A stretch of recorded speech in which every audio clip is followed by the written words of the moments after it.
Hello there everybody and welcome to my reworked ranged Reaver build. This one is made for the current version of the Eldritch Realms Mystic update, and it is absolutely amazing and plays well with the new reworked traits of the Reavers. If you don't know what has changed, the Reavers now have an inbuilt synergy with themselves. They have the focused aggression mechanic, which means your ranged attacks get to hit harder the more mark stacks are on the enemy, and your melee dudes get to inflict mark stacks by attacking.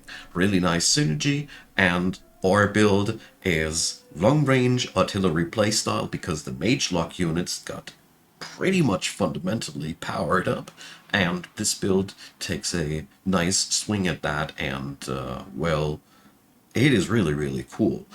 The build itself has no strong frontline. It is working with a sacrificial frontline because our supporters can recruit enemies, and we have a lot of tools to just replace the fallen on the fly. That's fundamentally what we're working with. Now, let's get to the cultural and racial traits. I went for keen-sighted because extra accuracy is always a really nice trait to have. Adaptable is just too good to pass on these days. And strong, well, I took this because I found this very powerful with what we're working. A nice pick would be also the one that amplifies magic damage, as we have also a nice side branch into battle mages that could use the extra damage up because we almost have no enchantments for them, but the inbuilt Reaver mechanic makes them still hit quite hard. It's up to you. Cultural trait wise, runesmiths, because it cheapens unit enchantments quite a lot. We're working with these a lot, and it gives an extra rank on polearm units. That is quite nice, but our polearm units are not too much to write home about in the late game, so don't overemphasize that. Fabled Hunters is, in my opinion, the much more important one of these both. If you want to replace anything, try runesmiths to be replaced, but not this one, as it gives you a wonderful extra bonus resource-wise. Reavers are excellent at utilizing this because they're constantly warfaring, and the extra rank on your ranged units and skirmishers is absolutely synergistic with your game plan. Coupled with an extra mage lock to start with, is amazing as these are really wonderful units now. It's a really strong trait. If you want to replace runesmiths though, keep in mind you need that extra 1 point of materium eventually, because this build is made to be just hanging on a thread with its materium ratings, but you can do that with the signature skills of your main hero. If you pick a materium skill here on this slot, you're set. Your hero himself, I went for a champion. I love the extra draft you gain in the main city. I love the extra oomph behind your early game warfare capabilities with that. It is just for me the perfect fit, but play what you like. I can see a dragon ruler fitting here quite well too. Let's move into the tome section.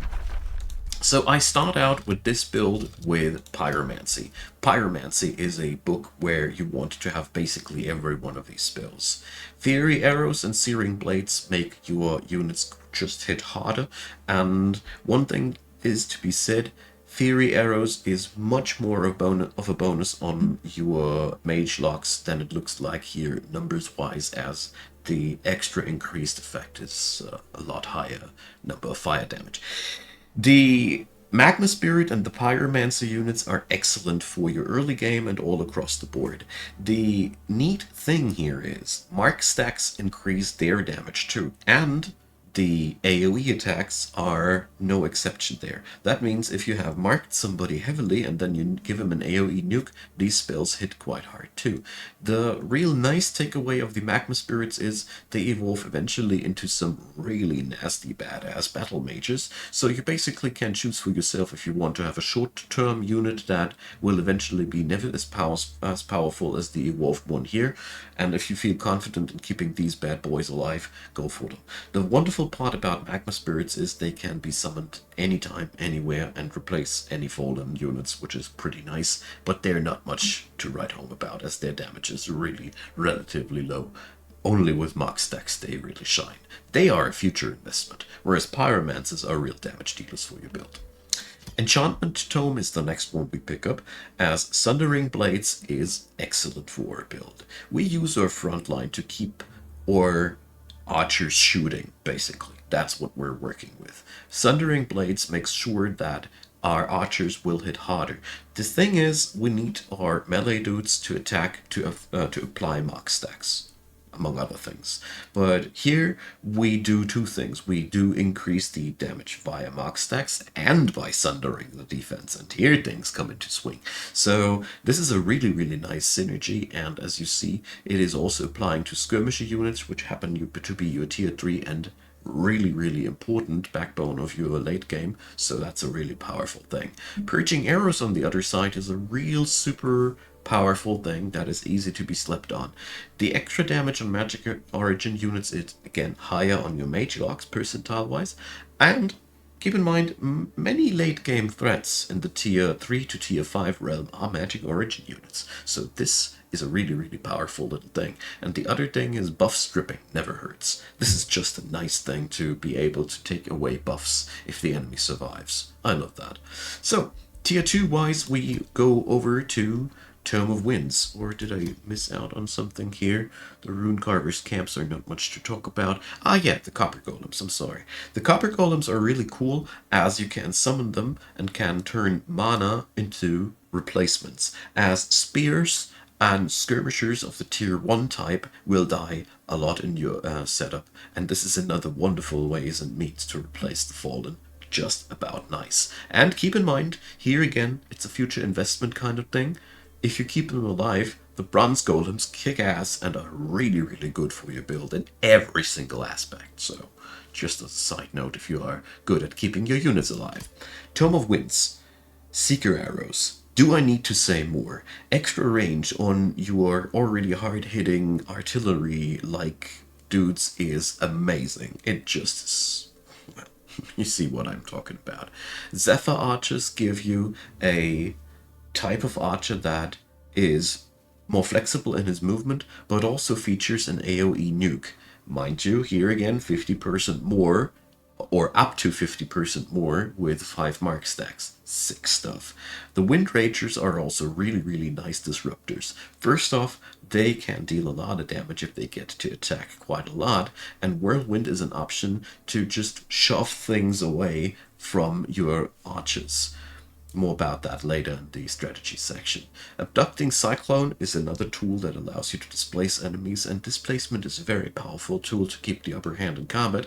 And Dust Storm. Dust Storm's main thing is it denies enemies retaliation attacks. So this tool allows your spear guys and your skirmishers to go in without retaliation in many cases. It's a power tool. Very, very powerful thing. And Avenging Winds is really excellent as it shoves away dudes from heroes, and heroes are often the main focus of action. Good stuff. This whole book has been reworked in a really, really nice way. Even Favorable Winds is a nice thing, as it can be really, really game-changing at times. Extra movement on the map is invaluable. Tome of Scrying is the next one that you will want to pick up, as Mental Mark is just made for the Reavers. It marks the enemy, lowers the evasion, which means easier to hit from the get-go and damage, and sundering the enemy's resistance is excellent for your battle mages, so it's a wonderful thing. It's also not costly to cast. What do you want more? Scry enemy is one of those things where I feel like, well, we could work with something else, but guided projectiles. So, yeah, you are just ignoring stuff now. This is just wonderful and powerful and meaningful for your build on so many levels. The Watchers are wonderful tier 3 units, again summonable, so your mana stays relevant for the entirety of the game with this. And their main takeaway is they can nuke somebody, stun them, and mock them. Just good stuff. So you can open up your punishment and continue with other stuff. And apart from that, they have a pretty decent smacking basic attack. But yeah, again, summonable on the fly. Good stuff. I love that. So what's left to say? Don't spend too much money on the Tower of True Sight, as it is one thing where I feel like, what are you thinking? This book has a lot of good things, but some things where I feel like, yeah, well, me. Tier 3. So in the Tier 3 realm, we want two things. For one, Tome of Devastation, as it gives you a lot of goodness. Flame Burst weapons applies to your melees, gives them critical hits, and to your skirmishers. Here again, this is so cool, as we are really working a lot with our Tier 3 skirmishers. This is such a massive power up for these guys. Also, your battle mages turn into utility cannons, as they can now punch people out of defense mode, which is insane. This downgrades the enemy's shield units and supporters massively. Really, really good stuff. Devastator spheres never hurt while attacking a city. 8 fortification damage is also a ton.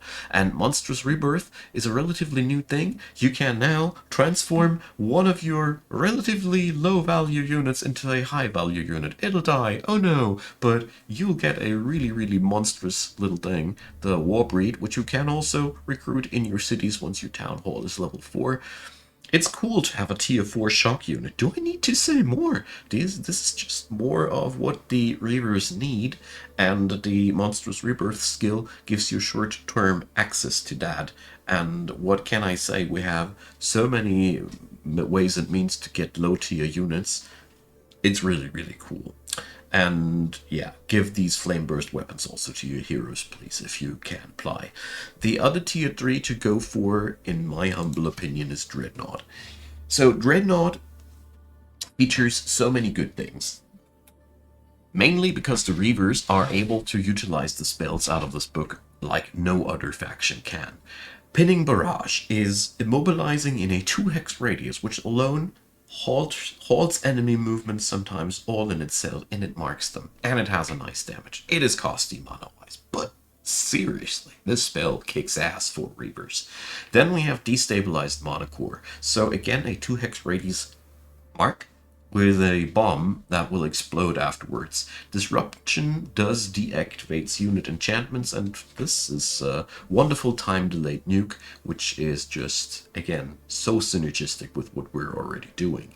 The warding metals is pretty much useless for our build, except if you can gain access to shield units somewhere, or you summon a lot of golems. If you do work with golems, though, seriously, it's a wonderful unit enchantment, but it's debatable to pick it up into your kit. If you work with golems, you could also go for tuning kits, as Overcharged is pretty heavy, as it makes these guys hit like a truck.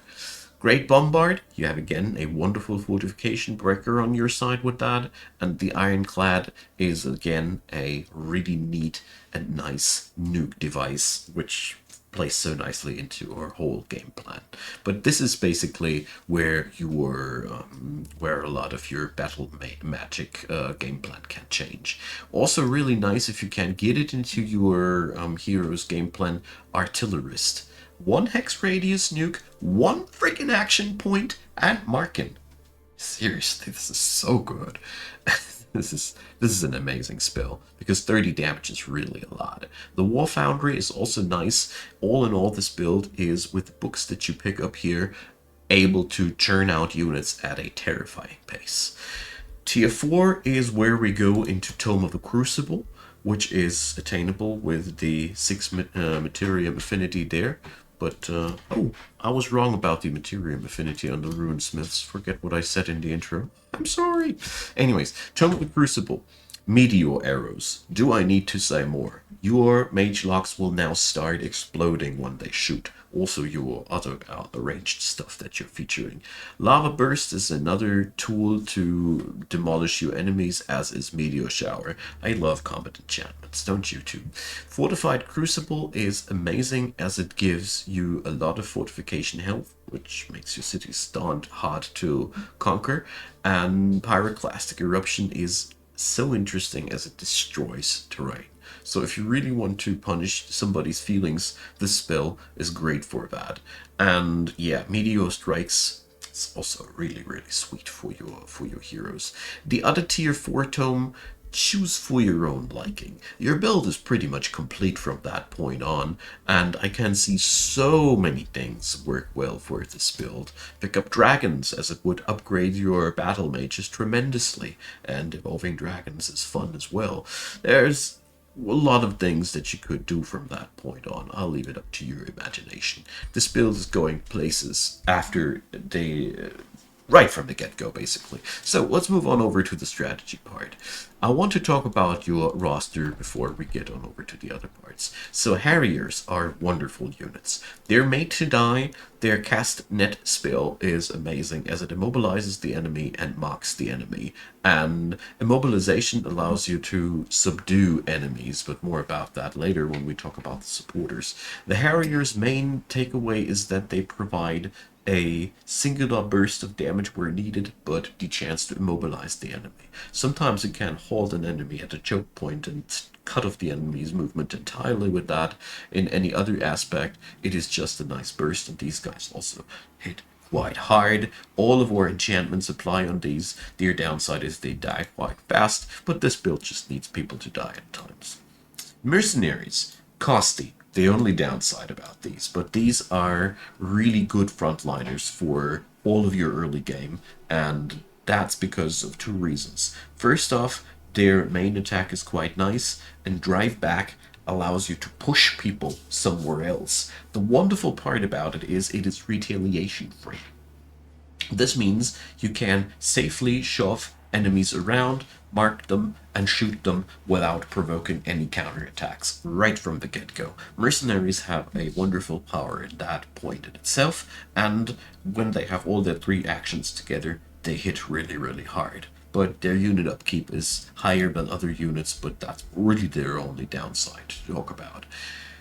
Tier 2 stuff, Mage Locks. So Mage Lock's main attack is now a single action attack. That's the main thing that has changed. The downside, their accuracy sucks, pretty much. But they have now the take aim action, which needs all three actions, but one action will remain. And basically that means you can move them and take a hopeful shot, or move them right into the face and shoot that thing into the face of the enemy and be prone after that, to attacks I mean. Or you just stay behind and take aim thing. 80% accuracy is a lot. So this has made Mage Locks gosh darn versatile. There's no more downside to these guys in any way, because if you are on the offense, it does not hurt to move them up to the enemy and give them this smack for with the one action point. If you are on the defense, you are usually able to give them a position where they can take aim then to shoot out of the defense. These guys are the main backbone of your army, and they hit like a truck. You will achieve hits up to 50 and 60 damage when you manage to flank people, and that is just amazing stuff. The Overseers are your shock healers, as they are really good at that. High cooldown though, so this is not our strongest side, and they can subdue whatever is in any form immobilized. The real powerful thing here is we have a lot of immobilization effects, and it takes the enemy out of the combat for the remainder of the combat. So any Overseer has the ability to just take out an enemy. It basically kills the enemy, as long as you can keep the Overseer alive. Keep this in mind. This is a stupidly powerful effect, because once we have won the battle, we can even convert the dude onto our side via war spoils. So Overseers are mighty units, as they can take out an enemy, and then you can even recruit them, but in any aspect, a Overseer can basically one-shot an immobilized enemy, just like that. That being said, the Mocking Blast is not bad either. It mocks the enemy, it blinds the enemy, which strips them off of their retaliation attacks, and makes them hit worse in ranged attacks, so you can use that in many different ways. So, Overseers, 2 to 3 in your army of 18 is a really, really good ratio. Pyromancers. So Pyromancers are an odd spot for this build. They are really good if you want to overrun somebody, as the capability of fielding 3 or 4 flame strikes very quickly in very quick succession is devastating. It is really, truly devastating. On the other hand, we have not such a big focus in our entire tome array to make battle mages truly shine, and in the long run, the fire elementals would be better. But short-term wise, the fire elementals don't have the AoE burst, so yeah, you have to choose for yourself. Feel free to replace pyromancers eventually with better stuff, but they are a real short-term power tool, and since you're starting with the pyromancer tome, you'll have these available very, very, very early. Dragoons. These guys are the superstars of your armies. They hit like a truck in melee, but they also are allowed to shoot every goddamn turn. They have no downsides. They almost hit as hard as a mage lock. There's only a few points less. And they distract the enemy when they hit, which means they are now prone to flanking. So what can I say? These guys are OP. They can't even run after they attack, and then they can move afterwards. So have as many of these guys as you can. They are the best piece of frontline and variable thing that you can have. Basically everything which was a harrier or a mercenary can be replaced by these. But you need a couple of frontliners like pole arms and such still, because otherwise your build will. Dragoons just don't have much staying power. They melt like ice in the sunshine. So it's kind of a bad thing to have too many, but the mercenaries aren't too tanky either. See, they're basically the same. The key to overcome this problem is use your overseers to convert stuff that makes a good frontline for you. You see whatever you fight, which makes up a good frontline for you, pick it up. It's the big strength of the Reavers to be a ragtag motley crew bunch with that little trick. That being said, mage lock cannons. They're ranged units, so they benefit from all of the enchantments that you get there, and they can be very, very devastating as they always hit. They, yeah, downside is that they cost war spoils, but that's about it. You can really, really spice things up, and you should use these sparingly, though, as you need at least, in my opinion, 6 units on the front line. The rest can be ranged stuff in any combination, but you need some front line, so keep that in mind when you fill up mage lock cannons. Zephyr Archers. So Zephyr Archers are very, very powerful, not as needed anymore in this build as they were before, but a very nice add-on. You should look at it like that. Zephyr Archers are your AoE nukers that can bit by bit replace the Pyromancers entirely, because they're just doing basically the same, just better. That being said, they are just frames that are good at receiving buffs with a nice AoE attack attached to that. As you see there, we are just applying all the enchantments on these guys, and that's that. They are really good if you have to nuke a lot of smallish targets in combination with the mage lock cannons. Is really devastating. Whereas the mage locks are your single target burst guys that are really good at taking down heavy high priority targets as they are piercing and breaching, which means armor is really not as effective against these mage locks. So you are truly superior in any aspect when it comes down to the ranged combat with this build, in my humble opinion at least. Because you're also fielding the Wind Tome, which allows you to use Wind Ragers to disrupt the enemy's movement, and they are also harder to hit by ranged attacks. We have Sandstorm spells, which makes us able to disrupt the enemy's ranged attacks. We stay good at ranged attacking, while we can deny even that ability from the enemy. Really good stuff. So strategy-wise, you want to conquer stuff as quick as possible and have as many towns as you can, and crank out that knowledge wherever you can. This is your big weakness. Knowledge production from this build sucks pretty much, as our entire specializations go past that. So you really need to work on that end as hard as you can. The good part about it is you are powerful from turn 1.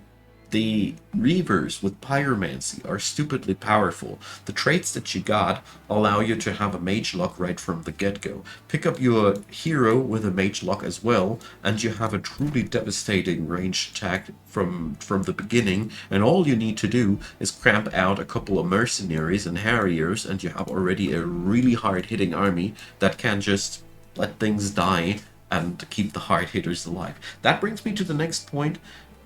Your entire battlefield strategy revolves around frontliners that are okay to die as long as they enable the hard-hitting shooters to do their stuff.